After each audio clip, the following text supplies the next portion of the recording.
नमस्कार, मैं हूं संतोष सारंग और आप देख रहे हैं वर्णिका हिंदी और लोक वार्ता न्यूज का साझा कार्यक्रम। बोफोर्स घोटाले को लेकर यदि सदन में बीजेपी के नेता हंगामा करे तो वह देशभक्ति है, लेकिन राफेल सौदे में घोटाले का आरोप लगाकर यदि कांग्रेस के नेता विपक्ष सदन में हंगामा करे तो वह देश विरोधी कृत्य है। 2G स्पेक्ट्रम घोटाले को लेकर यदि बीजेपी के नेता जसवंत सिंह, अरुण जेटली समेत तमाम नेता लगातार 10 दिनों तक सदन की कार्यवाही न चलने दे तो वह राष्ट्रवादी कृत्य है। लेकिन नीट पेपर लीक को लेकर यदि कांग्रेस और विपक्ष के नेता सदन में हंगामा करे तो वह देश विरोधी है। यदि 2G घोटाले में की जांच जेपीसी के द्वारा जांच की मांग करे तो वह राष्ट्रहित में है, और यदि कांग्रेस या विपक्ष हिंडनबर्ग रिपोर्ट को लेकर जेपीसी की मांग करे तो वह देश के खिलाफ साजिश है, टूल किट का हिस्सा है। यदि आप राहुल गांधी को, जवाहरलाल नेहरू को, इंदिरा गांधी को, राजीव गांधी को दिन रात अपशब्द कहें तो वह देश हित में है, लेकिन यदि मोदी का विरोध कोई करे तो वह मोदी विरोध नहीं, वह राष्ट्र विरोध है। वाह जी वाह, यह दो रंगी नीति आखिर देश देख रहा है। हम बात कर रहे हैं, आज करने वाले हैं हिंडनबर्ग रिपोर्ट के बाद राजनीति में मचे बवाल पर। हिंडनबर्ग रिपोर्ट के आईने में हम देखेंगे कि देश में पिछले 10 सालों में बीजेपी के शासनकाल में जो घोटाले के आरोप लगे, क्या उसकी जांच हुई या फिर उसे भुला दिया गया, उसे तहखाने में डाल दिया गया। हमारे साथ प्रभात कुमार जी हैं, जो लोक वार्ता न्यूज के संपादक हैं। हम इनसे चर्चा करते हैं कि हिंडनबर्ग की रिपोर्ट ने जो सियासी भूचाल लाया है, उसके आईने में वे क्या देख रहे हैं। प्रभात जी। जी संतोष जी, एक हमको नगमा याद आ रहा है, सजन रे झूठ मत बोलो, खुदा के पास जाना है, न हाथी है न घोड़ा है, पैदल ही जाना है। बिहार के मुख्यमंत्री हमेशा कहते हैं कि कफन में जेब नहीं होता। अपने अधिकारियों को भी कहते हैं, अपने मंत्रियों को भी कहते हैं, अपने साथियों को भी कहते हैं। लेकिन कथनी और करनी में क्या क्या अंतर होता है, कौन आदमी किस चीज को कितना अडॉप्ट करता है, ये अलग अलग बात है। यह तय है कि कुछ लोग इस चीज का ख्याल रखते हैं और कुछ लोग नहीं। तो राजनीतिक मर्यादा का जो सवाल अभी उठ रहा है वर्तमान में, जिस तरह से जब से भारतीय जनता पार्टी शासन में आई है और उनका यह 11वां साल चल रहा है, और इस 11 साल के भीतर सत्ता का विरोध, इसका मतलब यही समझा जाता रहा है कि राष्ट्रद्रोह है या राष्ट्र भक्ति के खिलाफ कोई बातचीत हो रही है।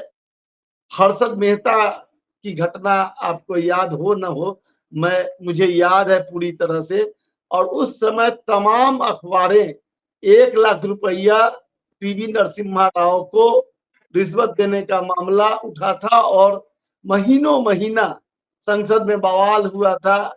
और जो उस समय बड़े बड़े विपक्ष के नेता थे, और इसे साबित हुआ या नहीं हुआ, लेकिन यह मामला साफ हो गया कि यह भ्रष्टाचार का मामला है।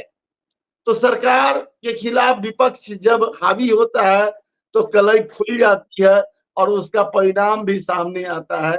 लेकिन ये सारे मानक जब से नरेंद्र मोदी भारत के प्रधानमंत्री बने हैं तब से बदल गया है, उनके सोचने का, उनके बोलने का। और सबसे बड़ी बात यह है कि हर्षद मेहता कांड हो बफोर्स कांड हो, उसके स्पेक्ट्रम का मामला हो, 2G का मामला हो, जो भी मामला हो, इससे अखबार और मीडिया पटा रहता था। आज हिंदुस्तान अखबार में एक छोटी सी खबर हिंडनबर्ग के बारे में मैं देख रहा हूं, जिसमें यह कहा गया है, वो पहले पन्ने पर मुजफ्फरपुर संस्करण में छपा है कि हिंडनबर्ग के रिपोर्ट का या इसकी शेयर बाजार पर कोई असर नहीं पड़ा। प्रभात जी, आपको याद होगा, एक मिनट रोकेंगे। कांग्रेस के शासनकाल में या जो तीसरा मोर्चा की जो सरकार रही है, या कांग्रेस की कह लीजिए, यूपीए की कह लीजिए, उसमें जो बड़े घोटाले जो कुछ उजागर हुए, उसे मीडिया ने उसको उजागर किया था। कई घोटाले तो मीडिया ने उस रिपोर्ट की किया, उसके बाद लोगों को पता चला कि घोटाला हुआ है। लेकिन आज तो स्थिति यह है कि पिछले 10 से 11 साल में मीडिया ने तो एक घोटाले को उजागर नहीं किया, बल्कि जो घोटाले के आरोप लगे उसे ढकने के लिए कवर फायर देने में सबसे आगे अगर कोई रहा है तो मीडिया रहा है। एक तो ये। दूसरा कि मैं अभी रिसर्च कर रहा था, 2G स्पेक्ट्रम या बोफोर्स या कोयला घोटाले, तमाम घोटाले की बात अगर कर लें, तो उस समय बीजेपी विपक्ष में थी और बीजेपी के बड़े बड़े नेता उस दौरान सदन में लगातार हंगामा करते थे। उस समय कांग्रेस या किसी ने नहीं कहा कि ये राष्ट्रद्रोही कृत्य है या इससे देश को अस्थिर करने की बात की जा रही है। कांग्रेस ने कभी नहीं कहा। लेकिन आज रविशंकर, बीजेपी नेता रविशंकर ने साफ साफ कहा है प्रेस कॉन्फ्रेंस करके हिंडनबर्ग रिपोर्ट को लेकर कि यह देश में अस्थिरता लाने का प्रयास है, यह देश के खिलाफ एक साजिश है और यह टूल किट का हिस्सा है। और विपक्ष बस एकमात्र मांग कर रहा है, वो जेपीसी की जांच की मांग कर रहा है, ज्वाइंट पार्लियामेंट्री कमेटी की जांच की मांग कर रहा है। तो इसमें क्या है, जांच के लिए आदेश दे दीजिए। निश्चित तौर पर, लेकिन जो स्थिति है, देखिए, विपक्ष और सत्ता पक्ष, ये लोकतंत्र का दो बड़ा पक्ष है, और न्यायपालिका और जो हम लोग कर रहे हैं या पत्रकारिता, ये चौथा खम्मा है।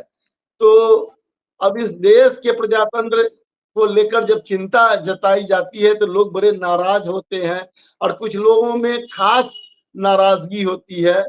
लेकिन सच्चाई यही है कि तीन तंत्र जो है आज किसी न किसी तरह से बहुत सकते में है, और काफी जो स्थिति है इस देश के लिए बहुत अच्छी नहीं है। विपक्ष अगर हंगामा करता था, सरकार के खामियों को उजागर करता था, और जब Bhajpa, Janata Dal United, communist party या तमाम ऐसी पार्टियां जो उस समय मैंने जो सोशलिस्ट पार्टी, कई पार्टियां थी जो वह इस काम को कर रही थी, इस धर्म को निभा रही थी, तो वो कहीं से गलत नहीं कर रही थी, वो उसको हम लोग गलत नहीं। यह बात अलग है कि जांच में कई बार कई मामला गलत साबित हुआ होगा, उस समय भी साबित हुआ होगा। बफोर्स का मामला बाद में बहुत ज्यादा चला, उसके बाद जॉर्ज फर्नांडिस भी जब रक्षा मंत्री बने थे तो उनके ऊपर ताबूत का मामला आया था, और ताबूत के मामले में उनको क्लीन चिट मिला था। लेकिन वो सारी बातें हुई थी, लेकिन उन्होंने उस मामला को आने के बाद स्वीकार किया था और उसको फेस किया था, और जब न्याय मिला तो तब आए। तो उस समय जो नैतिकता संसद में थी, और जिस तरह से पक्ष विपक्ष के बीच नैतिकता का मामला था, वो आज नहीं है। इन तमाम घटनाओं से साफ साफ उस समय तो सरकार अपने मंत्री को आरोप लगने के बाद उसको इस्तीफा देना पड़ता था। जी जी जी जी, 100%। लेकिन अब तो लगातार ट्रेन हादसे हो रहे हैं, इस्तीफा नहीं। कल भी ट्रेन हादसा हुआ, पटरी से ट्रेन उतरी मध्य प्रदेश, और आज शायद राजस्थान में वो बोगी अलग हो गया।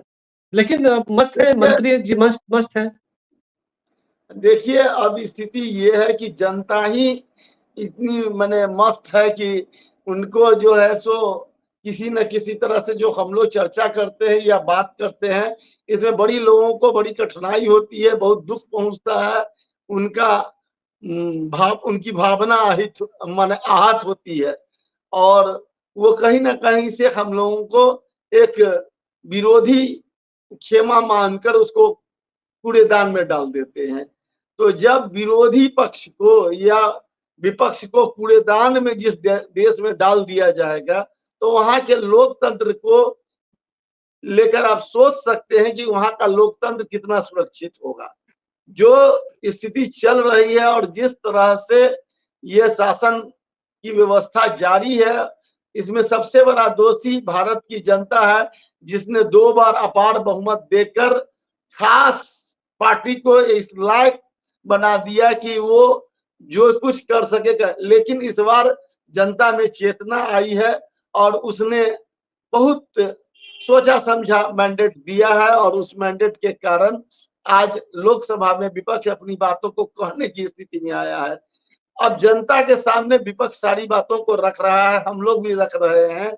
अब जनता को समझना है कि क्या सच है। देखिए, सच का कोई ऐसा के ऊपर कोई पर्दा नहीं दिख रहा है। अब सच को लोग स्वीकार नहीं करे तो इससे बड़ी बात क्या हो सकती है। हिंडनबर्ग के रिपोर्ट में क्या गलत है और उसमें क्या ऐसा है जो आम जनता को समझ में नहीं आ रही है कि उसका अध्यक्ष कह रहा है कि मैंने पैसा लगाया, उसी कंपनी में अडानी जी के भाई ने भी पैसा लगाया। अब जब दो किसी जो नियामक संस्था है जो उसको माने उस पर अंकुश रखने के लिए जो संस्था है वही पैसा लगाती है, उसी का अध्यक्ष पैसा लगाता है और उसमें एक बिजनेसमैन भी सेफ साइड के लिए पैसा लगाता है। तो यह गड़बड़ी अगर नहीं है और जनता को नहीं दिख रही है तो ये तो राष्ट्र भावना का एक उत्कृष्ट उदाहरण है। अच्छा प्रभात जी, एक इसमें जैसे ये जो है short seller company Hindenburg report जो अमेरिका स्थित है, तो इस रिपोर्ट को लेकर कहा जा रहा है कि विदेशी जो संस्थान है उसकी रिपोर्ट है और विदेशी ताकतों के साथ विपक्ष का, राहुल गांधी का हाथ है। अमेरिका स्थित तो की कंपनी है और अमेरिका से मोदी जी का बहुत अच्छा संबंध है, ट्रंप साहब से या अमेरिका से अभी बहुत अच्छे रिश्ते हैं। तो फिर वहाँ की सरकार से कहकर इसको नोटिस ऐसे सेबी ने जुलाई में भेजा था। जो पहली रिपोर्ट आई थी जनवरी 2023 में, उसके बाद जो सुप्रीम कोर्ट मामला पहुंचा, फिर जांच हुई, जांच में कुछ खास नहीं मिला, तो सेबी ने नोटिस किया हिंडनबर्ग को। तो विदेशी हाथ है, विदेशी संस्था है। अच्छा, दूसरी चीज जो अभिषेक शर्मा को लेकर के और जो एक वेबसाइट को लेकर के, जो चाइनीज कंपनी को लेकर के जो एक रिपोर्ट छपी थी, अमेरिका की ही वेबसाइट या किसी ने छापा था, उस समय पूरा बीजेपी एक तरफा लग गई थी। और उस समय तो विदेशी जो रिपोर्ट थी या जो प्रकाशित खबर हुई थी, जो 1-2 लाइन या कुछ लाइनों में जिक्र था, तो उसको सही मान लिया। लेकिन आज विदेशी जो short seller company Hindenburg report है, उसको आप गलत मान रहे हैं और कह रहे हैं कि विपक्ष उससे कहीं ना कहीं विदेशी ताकतों से मिला हुआ है। तो ये दोहरी नीति है बीजेपी की, उसे आप कैसे देखते हैं? देखिए, 1 साल पहले का मामला है। 1 साल पहले यह जब रिपोर्ट आई थी और शेयर बाजार बहुत नीचे धराम हुआ था, गिरा था, पूरी तरह से प्रभावित हुआ था, लोग में हाय तौबा मची थी, याद होगा आपको। हाँ, लगभग $150 बिलियन का नुकसान हुआ था अडानी समूह को। जी, और यह मामला सुप्रीम कोर्ट भी पहुंचा था और सुप्रीम कोर्ट में सेबी को इसका जो है सो जांच रिपोर्ट माने जांच करने के लिए कहा गया था। वही सेबी जिसकी अध्यक्ष कोई पुरी या बुच है, उसी को हाँ, जांचना। माधवी पुरी बुच है और माधवी पति धवल बुच है। सेबी की अध्यक्षा है, उसी को यह रिपोर्ट दिया गया था। और अब जो इस रिपोर्ट में जो सच्चाई सामने आ रही है, अब इसके बाद भी कोई माने रोशनी दिखाने के लिए, मसाल दिखाने के लिए, दिया दिखाने के लिए अगर जरूरत समझी जाए तो इसके बाद इसके आगे तो कोई माने हमको लाइट नहीं दिखता है, मार्स लाइट नहीं दिखता है कि हम उसमें दिखा दें कि भाई कि देखिए कि इसके आगे यह लाइट है, इसमें नहीं दिख रहा है तो इतना पावर के लाइट से देख लीजिए। लेकिन जो सबसे बड़ी बात है कि जिस तरह से यह सरकार, जो वर्तमान सरकार है, तमाम मामलों में जब भ्रष्टाचार का मामला उठता है और उसकी जो लिपापोती होती है, जी आपको एक एक करके मैं बताता हूं। और जिस अमेरिका से ये रिपोर्ट को आज चैलेंज किया जा रहा है, सरदार पटेल स्टेडियम, गांधीनगर, गुजरात, अहमदाबाद, उसका नाम बदल अहमदाबाद। के, जी हाँ, उसका नाम बदल के नरेंद्र मोदी स्टेडियम किया गया था। याद होगा आपको, जी बिल्कुल। ट्रंप आए थे। और उस स्टेडियम का उद्घाटन के बाद जो भव्य जलसा हुआ था, तो ट्रंप अमेरिका के राष्ट्रपति थे, और अमेरिका से भारत का कैसा संबंध था, और अमेरिका की एजेंसी है। तो मोदी जी को उस दिन कहे नहीं लगा था कि अमेरिका मेरे खिलाफ है, अमेरिका मेरे खिलाफ साजिश कर सकता है। वाइडेन का भी भव्य स्वागत किया गया। बार बार अमेरिका जाते हैं मोदी जी, और वहाँ बहुत उनका शानदार स्वागत भी होता है, और बड़ी गर्मजोशी से मिलते हैं वाइडेन से। तो वाइडेन को भी कहना चाहिए था कि हिडेनबर्ग हमारे साथ हम साजिश कर रहा है, मेरी सत्ता को अस्थिर करने में लगा हुआ है, थोड़ा देखिए। यह भी तो कह सकते हैं। मोदी जी का बिल्कुल बिल्कुल। कोई ध्यान इस पर आता ही नहीं है। इस मामले पर मोदी जी चुप हो जाते हैं। जब कोई भ्रष्टाचार का मामला आता है, तब पटेल का जो बड़ा प्रतिमा स्थापित हुआ, वह प्रतिमा अभी बांग्लादेश में जो मुरारजी देसाई की जो मुरारी ये बांग्लादेश में जो शेख हसीना। शेख नहीं, शेख मुजीबुर रहमान की जो प्रतिमा है, वह जी इतनी उसकी। मजबूत प्रतिमा थी कि जिसको तोड़ने के लिए कितना प्रयत्न करना पड़ा, कितना माने लोगों ने उस पर प्रहार किया। और एक हमारा जो सबसे बड़ा जो बना हुआ है प्रतिमा पटेल साहब का, वो अभी ही पता चलता है कि उसमें कुछ क्षति शुरू हो गई है। अभी वो कितने तो दिन छोड़िए, अभी राम मंदिर और का जो शक चूने लगा है। राम मंदिर का चबूतरा हो। रामपथ सड़क कई जगह धंस और गई नहीं वो नहीं, सड़क। जो संसद है, वो संसद में पानी के रिसने की खबर आ रही है। ये दिल्ली हवाई अड्डा का जो पार्किंग है, उसके छज्जी के गिरने की बात आ रही है। एक से एक। ये अगर भ्रष्टाचार नहीं है, इसमें अगर गड़बड़ी नहीं है, तो इस पर सरकार क्यों कुछ नहीं बोलती है? उस पर क्या कार्रवाई हो? कम से कम यह भी बताया जाता। जनता यह जानना चाहती है कि ये सारी बातें अगर गलत है, तो सही क्या है, यही सरकार बताए। बिल्कुल। और वो छोड़िए, अभी कैग की रिपोर्ट कुछ दिन पहले कैग ने ये दावा किया था कि जो प्रोजेक्ट केंद्र सरकार के जो प्रोजेक्ट चल रहे हैं, लगभग 7 प्रोजेक्ट्स में भ्रष्टाचार है। कैग की रिपोर्ट आई थी। किसी मीडिया ने, मिनिस्ट्री मीडिया ने, सब ने, कोई किसी ने क्या डिबेट किया, चर्चा उसमें की? किसी ने नहीं किया। सबने कवर फायर किया, सबने उस मामले को दबाया। और विपक्ष की आवाज तो उसके साथ मीडिया नहीं है, उसके साथ एजेंसीज नहीं है, तो वो तो दब ही जाना है। उसमें कुछ नाम मैं बता देता हूं प्रोजेक्ट्स के, आपको ध्यान में होगा। भारत माला प्रोजेक्ट, द्वारिका रैपिड ट्रांजिट परियोजना, जो आपको ध्यान में होगा कि 1 किलोमीटर सड़क को बनाने के लिए 18 करोड़ की राशि आवंटित करने का वो किया था, लेकिन बढ़ाकर 250 करोड़ हो गया था। ये सब मामले उठे थे। आपको आयुष्मान भारत को लेकर के भी था कि कैसे फर्जी मोबाइल नंबर से लगभग 7.5 लाख लाभार्थी जोड़े गए, और मौत के बाद उसको पेमेंट किया गया, बीमे की राशि पेमेंट की गई। ये तमाम ऐसे बहुत सारे हैं। अयोध्या विकास परियोजना में बात हुई ही है। फाइनेंशियल टाइम्स के हवाले से 23 पिछले साल या कुछ महीने पहले राहुल गांधी ने भी एक्स पर लिखा था। वो फाइनेंशियल टाइम्स की रिपोर्ट छपी थी उसमें, जिसमें कोयला घोटाले में अडानी ने लो ग्रेड के कोयले को 3 गुना दाम पर बेचकर करोड़ रुपए लूटे। इस तरह के तमाम है। आपको अब ये जय शाह पर आरोप लगे हैं। तमाम ऐसे घोटाले हैं वो जो दब गए हैं, दबा दिए गए हैं, जिसकी कोई चर्चा नहीं, आम लोगों तक वो बात नहीं गई 10 अभी साल में। जो अभी जी अयोध्या में 3 लोगों को जमीन देने की, अलॉट करने की बात हो रही, जिसमें अडानी जी हैं, और बाबा रामदेव, और एक और कोई है। 3 लोगों की चर्चा हुई है कि वहां पर जो भूमि है, उसका बड़ा टुकड़ा अयोध्या में आवंटित कर दिया गया है।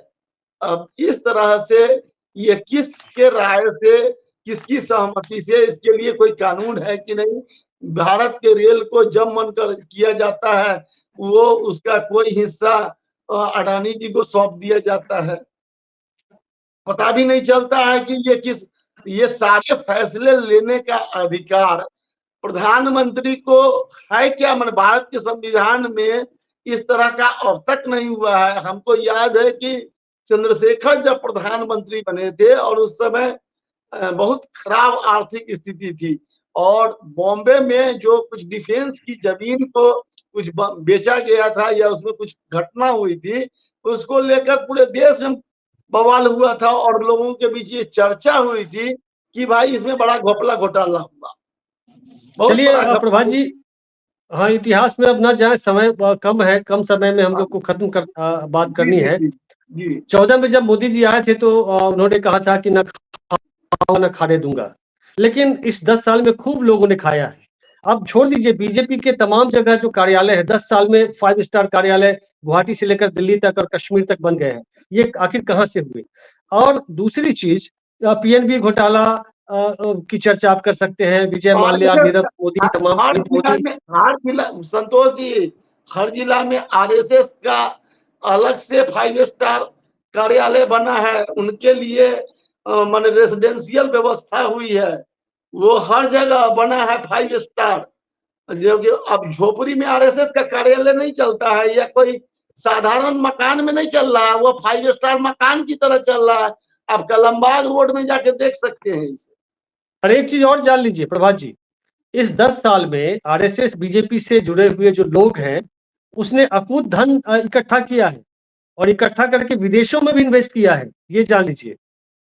और दूसरी चीज कि आप पूरे देश भर में जो प्रोजेक्ट चल रहे हैं उसमें गुजरात की ही कंपनी है, मैक्सिमम जगह गुजरात की कंपनियां हैं, अडानी, अंबानी और गुजरात की कंपनियां। जैसे लग रहा है पूरे देश में गुजरात का राज है। कंपनी राज कभी हमारे देश में चल रहा था, आज गुजरात का राज चल रहा है। आखिर ये सब है क्या? ये लूट ही तो है। और दूसरी चीज, बहुत सारी बातें हैं, लेकिन अब सिर्फ और सिर्फ प्रोजेक्ट्स पे खूब काम हो रहे हैं जहां कमीशन खोरी है, और कहीं कोई नहीं कह सकता है कि लूट नहीं मची है। लेकिन उस पर कोई बात नहीं, मीडिया उसको एक तरह से बेदाग और साफ सुथरी छवि का पेश कर रहा है इस सरकार को और इस सरकार के मुखिया को। जी कंक्लूड कीजिए। देखिए, आरोपों की तो बड़ी लंबी फेहरिस्त है और लोग कहीं से धुआं उठ रहा है तो आग होगा ही, इससे कोई भी इनकार नहीं किया जा सकता कि अगर बिना आग के धुआं संभव नहीं है। अब कौन कितना लूटा, कौन कितना जमा किया, ये सब जांच का विषय है। और जब सरकार ही इसमें कोई संज्ञान नहीं लेगी, छोटे छोटे राज्यों में जब हम देखते हैं कि जो भी भारत के अन्य राज्य हैं, छोटी छोटी घटना होने पर ईडी और सीबीआई पहुंच जा रही है, लेकिन इन मामलों में ईडी और सीबीआई कहाँ छिपी हुई है? जेपीसी की जब जांच की मांग होती है तो उसमें क्या परेशानी आती है, क्यों पसीना आता है, पता नहीं चलता है।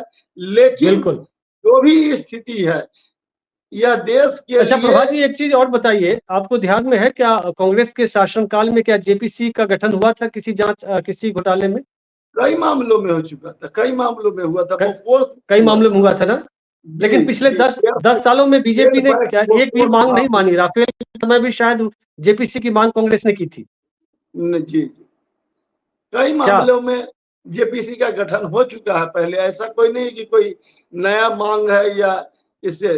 तो जेपीसी की मांग से मोदी और जो सरकार है उसके हाथ पांव क्यों फूल जा रहे हैं? जेपीसी की मांग तो बहुत बड़ी बात है संतोष जी। संसद में सही सही बात रखने पर नाराजगी होती है, अध्यक्ष की नाराजगी होती है, जो सत्तारूढ़ अब तो अध्यक्ष तक कह रहे हैं, सभापति राज्यसभा के कह रहे हैं कि देश को अस्थिर करना चाहते हैं। विपक्ष के जो एलओपी हैं, जो निष्पक्षता के बड़े पत्रकार थे, आजकल माने सदन के किसी कुर्सी पर बैठे हैं, उनकी नाराजगी होती है। हाँ, हरिवंश जी का नाम लीजिए ना। हरिवंश जी के साथ हमने काम किया। हरिवंश जी जब आते थे, हम लोग की मीटिंग लेते थे, मैं प्रभात खंड में था, तो बड़ी आदर्शवादी बात करते थे। लेकिन कैसे एक एक पन्ने फुल पेज लिख कर नीतीश कुमार का बखान करते हुए कैसे कुर्सी पर गए और उनकी समाजवादी और तमाम चीजें खत्म हो गई। अब वो तो दक्षिण पंथियों की गोद में है और चरित्र सामने है। जी कहाँ है, संतोष जी, आज नीतीश जी कहाँ है, हरिवंश जी कहाँ है, देख लीजिए। कहाँ है? वही नीतीश जी हमेशा तो सीढ़ी है,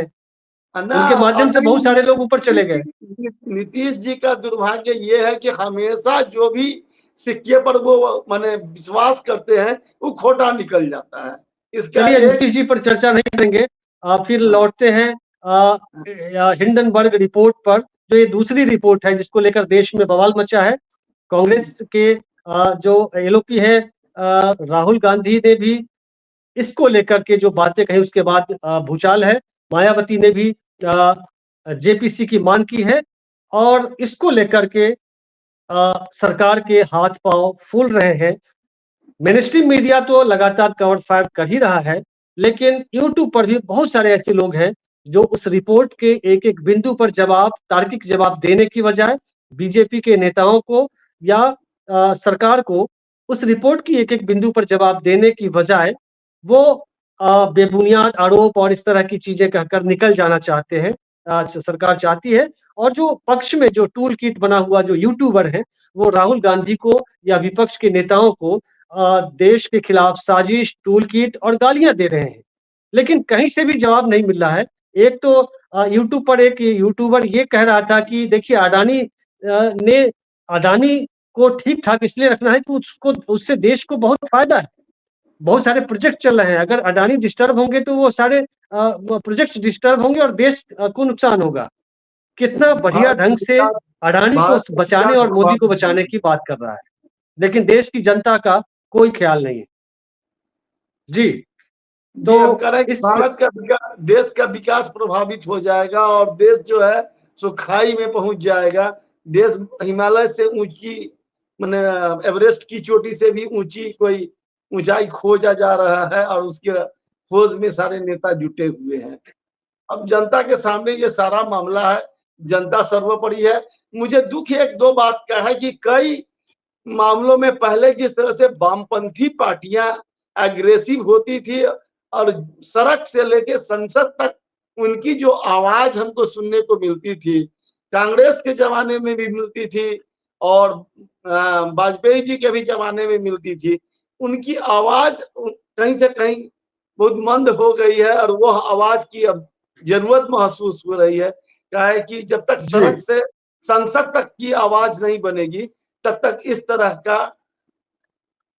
परिस्थितियों से जी और इस तरह के मामलों से नहीं लड़ा जा सकता है।